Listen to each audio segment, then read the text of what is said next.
Hello students, मैं एक बार फिर से आप लोगों को वेलकम करता हूं हमारे सीरीज ऑफ लेक्चर में। और प्रोडक्शन एंड मटेरियल्स मैनेजमेंट का जो टॉपिक इस लेक्चर में हम डिस्कस करेंगे वो है क्लासिफिकेशन एंड कोडिफिकेशन। जैसे ये टर्म्स यूज की गई हैं, classification and codification, these are quite common terms और हमारे डे टू डे लाइफ में भी हम इन टर्म्स को कई बार यूज करते हैं। लाइक क्लासिफिकेशन, सिंपल सी अगर हम बात करते हैं, classification is nothing but act of grouping. ठीक है, act of you can say categorising something. ठीक है, तो जहां पर आप कुछ सर्टन आइटम्स को based on some common factors, कुछ जो कॉमन एट्रीब्यूट्स हैं या जो ऐसे कैरेक्टरिस्टिक्स हैं जो कि एक दूसरे से सिमिलर हैं, तो based on similarities, based on some kind of commonalities, आप क्या करते हैं, आप ग्रुपिंग कर देते हैं। और वो जो ग्रुपिंग है, that grouping itself is classification. यहां पे आप देखो क्लासिफिकेशन को हमने कैसे डिफाइन किया हुआ है। क्लासिफिकेशन जो है, it is systematic division, grouping and categorisation of items. So when it comes to production system, when it comes to material management, तो जब भी हम मटेरियल मैनेजमेंट की बात करते हैं तो वहां पर there are lot many items. ठीक है, बहुत सारे अलग अलग आइटम्स होते हैं जिनको you need to take care of, जिनको आपको समहाउ मैनेज करना होता है। अब किसी तरह का कोई कंफ्यूजन क्रिएट ना हो, किसी तरह का कोई डाउट ना हो, तो उस पर्पस से हम क्या करते हैं, जो भी आपके इन्वेंटरीज होती हैं, ठीक है, उसको हम कुछ ग्रुप्स असाइन कर देते हैं। ठीक है, based on some common factor. तो वो कॉमन फैक्टर के बेसिस पे जो हमने कैटेगराइजेशन किया हुआ है, जो हमने ग्रुपिंग किया हुआ है, ठीक है, जिस तरह से हमने उसको बाइफरकेट किया हुआ है, जो डिविजन्स या सब डिविजन्स हम बनाते हैं, वो सारी चीजें जो है वो आपकी क्लासिफिकेशन कहलाएगी। ठीक है, क्लासिफाई करना, दैट मींस एक क्लास क्रिएट करना, कुछ कैटेगरीज क्रिएट करना। तो वो कैटेगरीज या ग्रुप क्रिएट करने की प्रोसेस ही आपकी क्लासिफिकेशन है। अब यहां पे आप देखो कि there are different basis of classification, अलग अलग बेसिस यहां पे बताए हुए क्लासिफिकेशन के। जब बात आती है ग्रुपिंग की, ठीक है, तो किस तरह से क्लासिफाई किया जाता है आपके प्रोडक्शन लाइन के अंदर जो भी मटेरियल्स यूज होते हैं, हम उसको कैसे कैटेगराइज या क्लासिफाई करते हैं। तो उसके लिए ये अलग अलग बेसिस देके रखे हैं। First basis is nature, use या सर्विस। ठीक है, जो भी बाय नेचर प्रोडक्ट कैसा है, या उसका यूजेबिलिटी की अगर हम बात करते हैं तो कहाँ वो प्रोडक्ट यूज होता है, उसका कंजम्पशन कहाँ पर होगा, या क्या सर्विस वो प्रोवाइड करेगा। बेस्ड ऑन दैट अगर मैं बात करता हूँ, दो तरह के मटेरियल्स हो सकते हैं, आप दो तरीके से उनको क्लासिफाई कर सकते हैं। पहला है डायरेक्ट मटेरियल और दूसरा इनडायरेक्ट मटेरियल। डायरेक्ट मटेरियल ऐसे इंग्रेडिएंट्स, ऐसे यू कैन से कंपोनेंट्स या वो मटेरियल जो कि डायरेक्टली आपके प्रोडक्शन रिलेटेड एक्टिविटीज के अंदर यूज होता है। ठीक है, जहां हम ऐसा भी कह सकते हैं जो आपके कोर या बेसिक इंग्रेडिएंट होते हैं, ठीक है, वो आपके डायरेक्ट मटेरियल के हेड में जाएंगे। और on the other hand indirect material, ऐसा मटेरियल जो कि डायरेक्टली यूज नहीं होता, रादर हम उसको इनडायरेक्ट वे में यूज करते हैं प्रोडक्शन सिस्टम के अंदर, या जिसका जो कंट्रीब्यूशन है वो कंट्रीब्यूशन डायरेक्ट ना होके वाया सर्टेन चैनल्स या कुछ दूसरे तरीके से रूट होके जब आप उसको मटेरियल को यूज करते हो तो वो इनडायरेक्ट मटेरियल होगा। ठीक है, तो दो तरह के materials based on nature, direct और इनडायरेक्ट। डायरेक्टली आप प्रोडक्शन प्रोसेस के अंदर एज इट इज उसको यूज कर लेंगे तो वो मटेरियल आपका डायरेक्ट मटेरियल कहलाएगा। ऐसा मटेरियल जिसको समहाउ आप थोड़ा सा एक फर्दर प्रोसेस अप्लाई करने के बाद यूज में लेंगे, या किसी दूसरे चैनल से आप उसको यूज में लेते हैं, तो वो इनडायरेक्ट मटेरियल कहलाएगा। ठीक है, then comes the manufacturing process. अगर मैन्युफैक्चरिंग प्रोसेस को ध्यान में रखते हुए अगर हम बात करें, जो अलग अलग स्टेजेस होती है मैन्युफैक्चरिंग प्रोसेस की, अगर मैं उसको ध्यान में रख के बात करूं तो, या ऐसा मैं बोलूं कि मैन्युफैक्चरिंग प्रोसेस के किस स्टेज पे आपका वो मटेरियल है, तो based on that pre process stock, एक ऐसा पर्टिकुलर स्टॉक या मटेरियल जो कि कहां यूज हो रहा है, प्रोसेस के पहले, तो प्री प्रोसेस स्टॉक होगा। फिर एक इंटरमीडिएट स्टॉक होगा। इंटरमीडिएट स्टॉक आपका वो जो कि वर्क इन प्रोग्रेस, जिसको हम बोलेंगे WIP जैसा होता है। तो यहां पर प्री प्रोसेस जो स्टॉक है that is raw material, pre process stock. WIP की अगर मैं बात करता हूं दैट इज इंटरमीडिएट स्टॉक, क्योंकि उस पे ऑलरेडी कुछ ना कुछ प्रोसेस अप्लाई हो चुकी है, ठीक है। तो सेमी प्रोसेस या हम बोले कि सेमी प्रोसेस जो है या पार्टली जो फिनिश गुड्स हैं, वो सब आपके इंटरमीडिएट स्टॉक के अंदर आएगा। एंड देन फाइनली जो आपका फिनिश्ड गुड्स है या फाइनल प्रोडक्ट, तो final product work in progress and then pre process stock या रॉ मटेरियल। तो ये 3 लेवल्स ऑफ इन्वेंटरी। इसके बेसिस पे यहाँ पे जो नॉर्मली जनरली जो एक classification most of the time देखने में आता है वो यही है, लाइक प्री प्रोसेस स्टॉक होगा आपके पास, देन इंटरमीडिएट स्टॉक होगा और फिनिश गुड्स आपके होंगे। अगर वैल्यू के बेसिस पे मैं बात करता हूँ, ठीक है, जो भी मॉनेटरी वैल्यू या जो यूजेबिलिटी एक इंडेक्स आप किसी आइटम के साथ, किसी एक मटेरियल के साथ जब रिलेट करते हैं, तो उसके बेसिस पे there could be 3 types of या 3 क्लासेस हो सकती है वहां पर। तो classification A B C, class A, class B, class C, ठीक है। या सीधा सीधा अगर हम बात करते हैं A B C, stock A, stock B, stock C। अब A जो होता है, A are those you can say items और मटेरियल्स जो कि थोड़ा सा प्रीमियम कैटेगरी का होता है, जो कि कम वॉल्यूम में यूज होता है लेकिन उसकी वैल्यू हायर साइड पे है। तो वॉल्यूम कम और वैल्यू हायर, इस तरह के जो आइटम्स होंगे जो कि नियरली आपके जो पूरा स्टॉक है, स्टॉक में 5 to 10% तक ही उसका यू कैन से एक क्वांटिटी जाता है, बट उसका यूज जो है वो मेजर यूज होता है उसका 80 to यू कैन से 70-80% तक का उसका यूज होता है। तो उस तरह के जो मटेरियल होंगे वो A कैटेगरी में जाएंगे। तो A देन B कैटेगरी की अगर हम बात करते हैं, समहाउ लाइक मीडियोकर या इंटरमीडिएट जो एक जिसकी मॉनेटरी वैल्यू होगी और जिसका कंट्रीब्यूशन होगा, ऐसे पर्टिकुलर आइटम्स वो आपकी कैटेगरी B में जाते हैं। और C कैटेगरी में नॉर्मली आपके जो चीप या चीपर रेट्स के जो प्रोडक्ट होते हैं, जो कि बहुत ज़्यादा बल्क क्वांटिटीज में आपके पास अवेलेबल होते हैं, जिनका यूसेज भी जो है वो फास्टर रेट पे होता है, तो उस तरह के जो आपके स्टॉक होगा या जो आपकी आइटम्स होंगे वो C में होगा। तो A B C, A में प्रीमियम कैटेगरी के जो कि कम वॉल्यूम में होंगे, B में लाइक आपके मार्जिनल 50-50 वाला आइटम्स, और C में चीपर रेट्स के प्रोडक्ट्स जो कि लार्जर वॉल्यूम्स में। दैट मीन्स वो जो आपका A कैटेगरी उसका जस्ट रिवर्स, लाइक वैल्यू लो और वॉल्यूम हाई या क्वांटिटी हायर साइड पे, ठीक है। तो वो A B C इन 3 तरह से आप उसको क्लासिफाई कर सकते हैं। देन अगर मैं बात करूं based on the movement of stores, ठीक है, जिस तरह से वो जो आपका इन्वेंट्री है वो मूव होता है, बेस्ड ऑन दैट 3 तरह के स्टॉक्स आपके हो सकते हैं, 3 कैटेगरीज यहाँ पर हम कंसीडर कर सकते हैं। एक होगा आपका फास्ट मूविंग स्टॉक, ठीक है, ऐसा स्टॉक जो कि बहुत जल्दी, जिसका जैसे मैं बात करूं जो एक टर्नओवर रेशियो है वो बहुत हायर साइड पे होता है, ठीक है। बहुत जल्दी आप उसको यूज भी करते हैं, कंज्यूम करते हैं, एंड अगेन उसका जो परचेज है वो भी बहुत जल्दी आपको ऑर्डर प्लेस करना होता है। तो ऐसे पर्टिकुलर इन्वेंट्रीज जो कि बहुत फास्टली रोटेट होती है, तो fast moving. Then slow moving, ऐसा स्टॉक जो कि बहुत कम यूज होता है, तो वो आपका लाइक स्लो मूविंग होगा।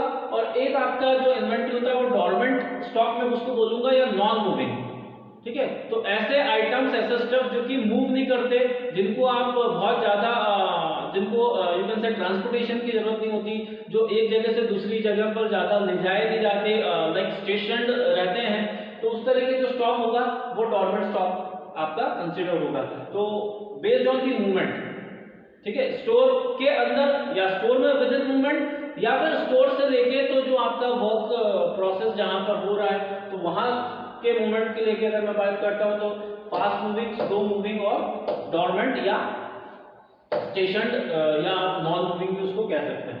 फिर बेनिफिट्स, क्या फायदे होते हैं, क्या एडवांटेज आपको होता है जब आप क्लासिफाई करके रखते हैं। सी जब प्रॉपरली ग्रुपिंग आप करके रहोगे स्टॉक की, तो सबसे पहली चीज तो यह है कि किसी तरह का कोई कंफ्यूजन या डायलेमा नहीं होगा। जो क्लासिफिकेशन है वो आपको कहाँ हेल्प करता है, वो ग्रुपिंग ऑफ स्टोर आइटम्स, जो भी आपका लाइक जब मैं बात करता हूँ स्टोर कीपिंग के पॉइंट ऑफ व्यू से बात करता हूँ, तो स्टोर कीपिंग में आपको हेल्प मिलता है, आप इजीली स्टोर्स के जो आइटम्स है, जो मटेरियल है, उसको आप प्रॉपरली ग्रुप करके रख सकते हैं। देन इससे आपका आइडेंटिफिकेशन इजी हो जाता है। इट प्रोवाइड्स इजी आइडेंटिफिकेशन, आप बहुत जल्दी रिकॉग्नाइज कर सकते हैं, बहुत जल्दी पहचान सकते हैं कि कौन सा आइटम क्या है। तो जब हम उसको ग्रुप करके रख देंगे, ठीक है, जैसे फॉर एग्जांपल केमिकल्स हो गए, इनफ्लेमेबल्स हो गए, ठीक है, रॉ मटेरियल हुआ आपका, WIP हुआ, ये अलग अलग क्लासेस ही होती हैं, these are nothing but classes ही, ठीक है। तो केमिकल से एक ग्रुप हो गया, जितने लाइक केमिकल रिलेटेड सब्सटेंसेस हैं उनको सबको मैंने केमिकल में डाल दिया, ठीक है। वैसे ही something some items which are highly inflammable, तो उनको मैंने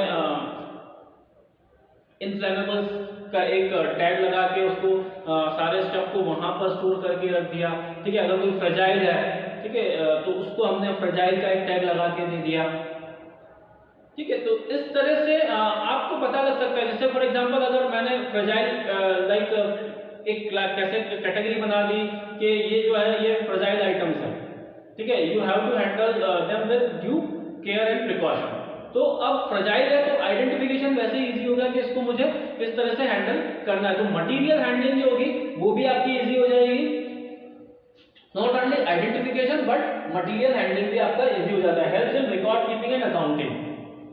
अब क्लासेस, अलग अलग क्लासेस बनी हुई है, अलग अलग कैटेगरीज बनी हुई है, तो आप जब बुक्स ऑफ अकाउंट्स पे उनको एंट्री करने जाएंगे, जब उनकी स्टॉक को यू कैन से स्टॉक की एंट्री करने की बात आती है, स्टॉक को मेंटेन करने की बात आती है, तो उसकी एंट्री इजी हो जाती है, रिकॉर्ड कीपिंग इजी हो जाएगा। आप इजीली जो इन्वेंट्री लेवल्स हैं, ठीक है, वो जो क्वांटिटीज हैं वो क्वांटिटीज इजीली निकाल सकते हैं।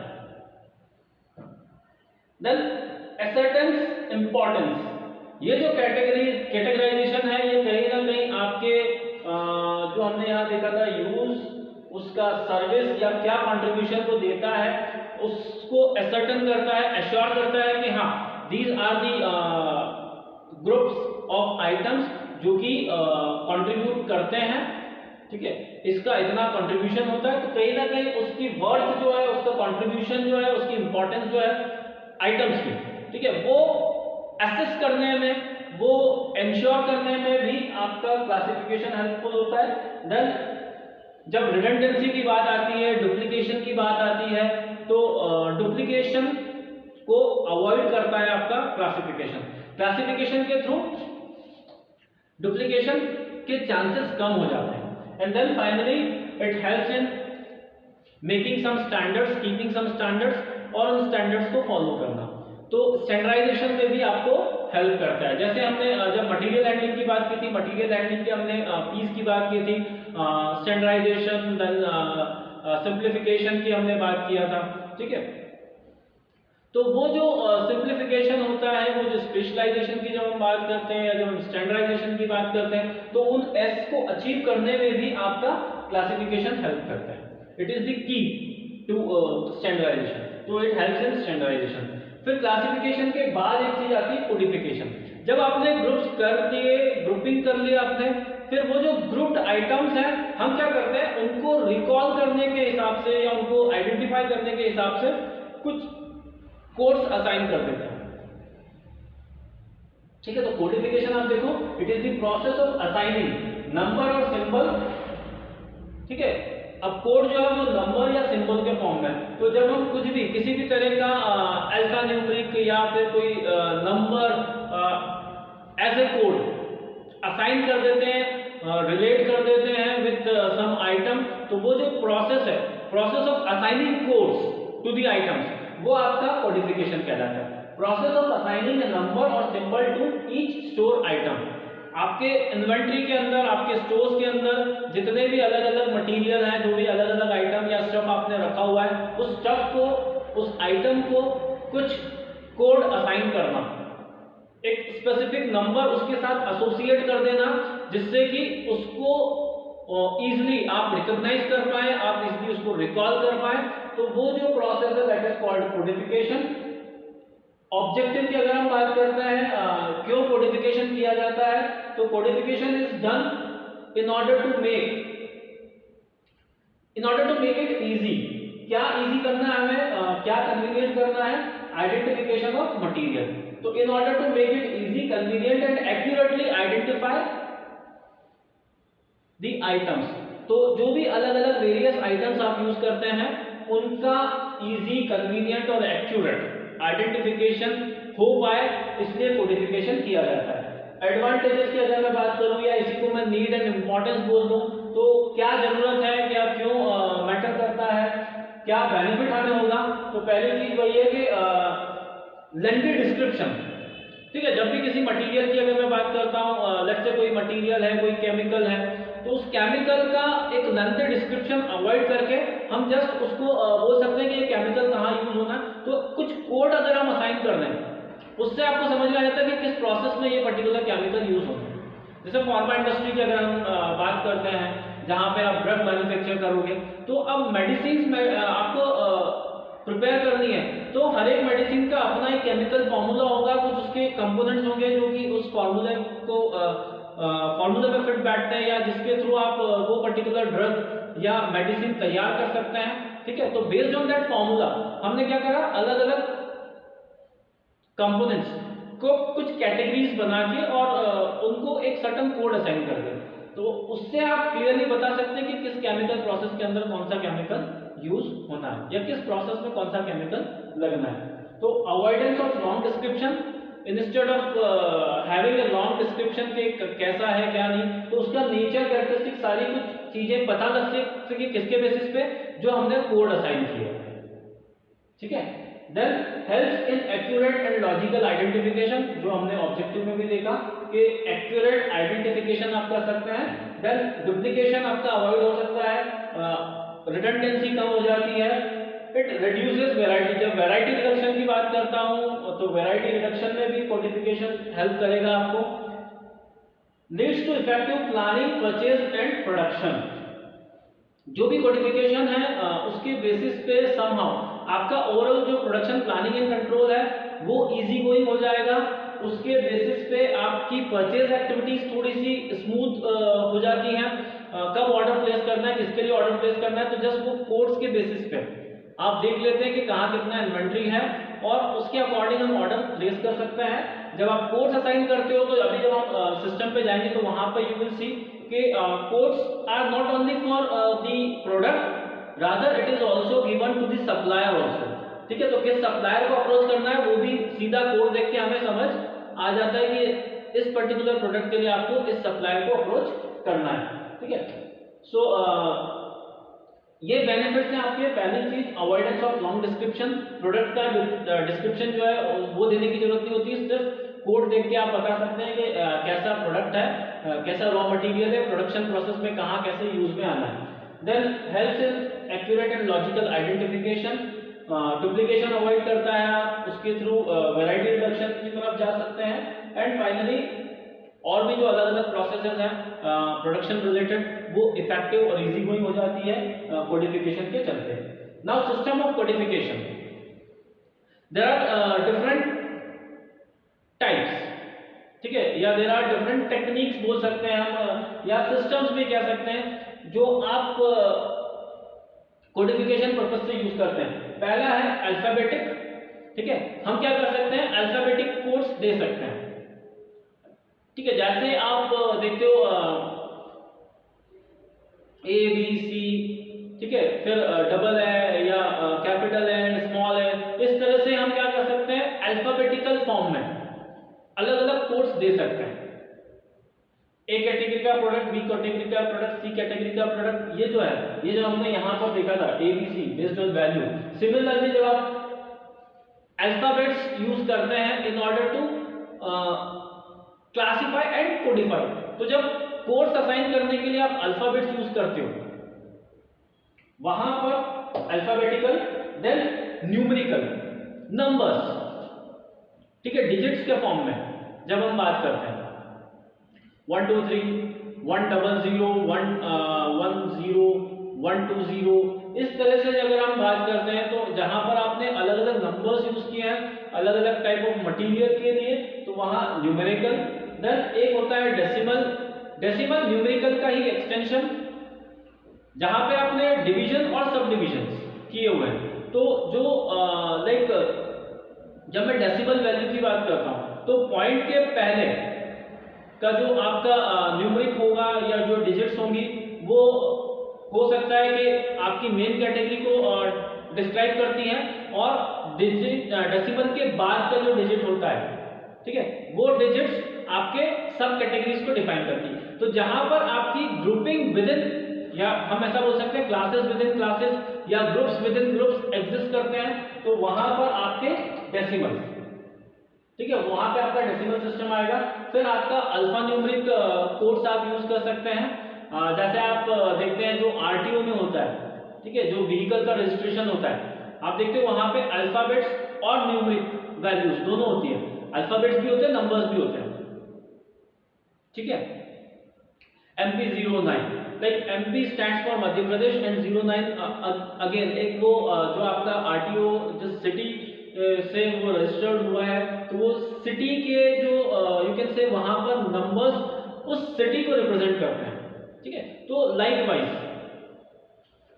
वहां पर आपको अल्फा न्यूमेरिक देखने को मिलेगा। जब जैसे अल्फाबेटिक या न्यूमेरिक की अगर मैं बात करता हूं, जब आप टेलीफोन यूज करते हैं, ठीक है, मोबाइल फोन्स की अगर मैं बात करता हूं, जो या फिर जैसे अगर आप जिप कोड या पिन कोड की बात करते हो, जो पोस्टल एड्रेसेस में आप देखते हो, तो वहां पर भी वो न्यूमेरिक वैल्यूज होती है। वो न्यूमेरिक वैल्यूज क्या डिफाइन करती है, किसको डिफाइन करती है, वो सिटी को या उस प्लेस को, लोकेशन को डिफाइन करती है। सिमिलरली आप ये चीज अप्लाई कर सकते हैं कहां पर, प्रोडक्शन में यूज होने वाले आइटम्स के ऊपर। तो मटेरियल्स के ऊपर भी हम ये सिस्टम अप्लाई कर सकते हैं। हम चाहे तो सिर्फ अल्फाबेट्स के बेसिस पे कोडिंग कर दें, हम नंबर्स के बेसिस पे कर सकते हैं, हम अल्फा न्यूमेरिक जा सकते हैं, और एक और जो क्लासिफिकेशन कोडिफिकेशन हो सकता है, वो हो सकता है आपके बिन्स या रैक्स के बेसिस पे। रैक्स की अगर मैं बात करता हूँ, रैक आपने देखा होगा, लाइक जो भी स्टोर्स में आप देखते हो मटेरियल को रखने के लिए, स्टोर्स में आप देखते हो अलग अलग सेक्शंस बनाए जाते हैं, अलग अलग वर्टिकल कॉलम्स आप क्रिएट करते हैं। तो वो वर्टिकल कॉलम्स जो है वो रैक्स होती हैं, और आप क्या कर सकते हैं, रैक की नंबरिंग कर सकते हैं, रैक 1 रैक 2 या रैक ए रैक बी, और उसमें जो है आप मटेरियल रख सकते हैं एक पर्टिकुलर कैटेगरी का, ठीक है। तो वो रैक सिस्टम भी आप फॉलो कर सकते हैं। वैसे ही बीन्स जो होती हैं, बीन्स भी again those are also like मतलब जैसे बिन बैग की अगर मैं बात करूं, तो बिन्स भी वही है कि वो एक लोकेशन को ही स्पेसिफाई करेगा। तो जहां पर आप लोकेशन के बेसिस पे ग्रुपिंग करके, तो वो जो लोकेशन है उसका, उस लोकेशन को हम यूज कर रहे हैं for the purpose of assigning codes. वैसे ही आपके ब्रिश और कोडेक्स सिस्टम भी होते हैं। ब्रिश जो है वो आपका डेसिमल सिस्टम का ही एक्सटेंशन होता है, या हम ऐसा कह सकते हैं कि जब डेसिमल को आप इन प्रैक्टिस लाते हैं, आपने क्या करा है, based on the nature use या सर्विस, ठीक है, आपने पहले कुछ कैटेगरीज बना दी, उन बड़ी कैटेगरीज को आपने कुछ नंबर असाइन कर दिया, फिर आपने उसके विद इन फर्दर सब कैटेगरीज बनाई। लेट्स से एडहेसिव, अब एडहेसिव में भी अलग अलग तरह के एडहेसिव जो है, तो एडहेसिव पहला एक एडहेसिव के लिए मैंने 101 इस तरह का एक कोड यूज कर लिया, नंबर यूज कर लिया। अब पॉइंट फिर 0 1।